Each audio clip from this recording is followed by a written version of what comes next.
Vouloir instaurer un système d'apartheid, s'asseoir sur les principes de la laïcité, on lui décerne, je pense, pour ce week-end, la palme de l'islamophobie.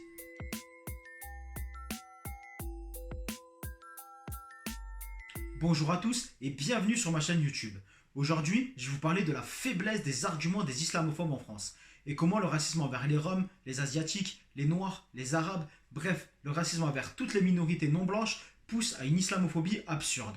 Et comment cette absurdité pousse à faire des musulmans le coupable de tous les problèmes en France. Tout le monde sait qu'actuellement nous sommes en pleine polémique sur la réforme des retraites. Que ce soit les agents SNCF, les agents RATP, les agents hospitaliers, les professeurs, les lycéens, bref, tout le monde est dans la rue. Donc moi, je suis allé voir sur Twitter ce que disaient un petit peu les élus de la République et les ministres et tout ça. Et pour certains élus, pour certains hommes politiciens, la cause et ceux qui appellent à manifester, elle est toute trouvée. Et vous allez être étonnés, ou pas d'ailleurs. Pour commencer doucement et gentiment, nous avons Jean Messia. Alors Jean Messia, c'est le délégué national du Rassemblement national, ex-Front national. Ça fait beaucoup de national dans la même phrase, en général ça sent pas bon. Donc pour lui, pour Jean Messia, la CGT, qui est la Confédération Générale du Travail, elle s'est islamisée. Avec à sa tête, on le connaît tous, l'imam ultra radicalisé Philippe Martinez.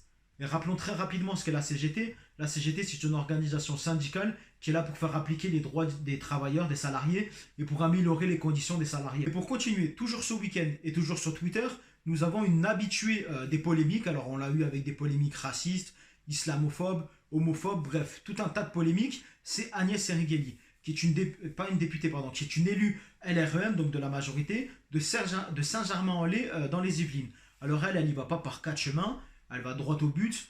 Pour elle, la majorité des agents RATP sont arabo-musulmans. Ce qui est intéressant, c'est qu'elle rajoute arabo, ce qui prouve que c'est totalement du racisme. Avant d'être de l'islamophobie, c'est vraiment du racisme envers les minorités, et là, donc en l'occurrence, envers les Arabes.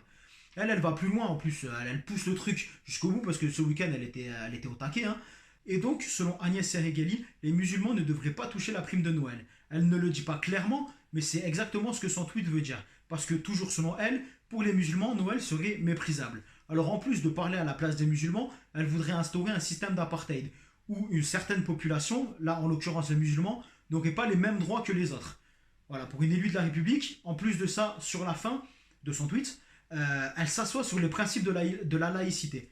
Vouloir instaurer un système d'apartheid, s'asseoir sur les principes de la laïcité, on lui décerne, je pense, pour ce week-end, la palme de l'islamophobie.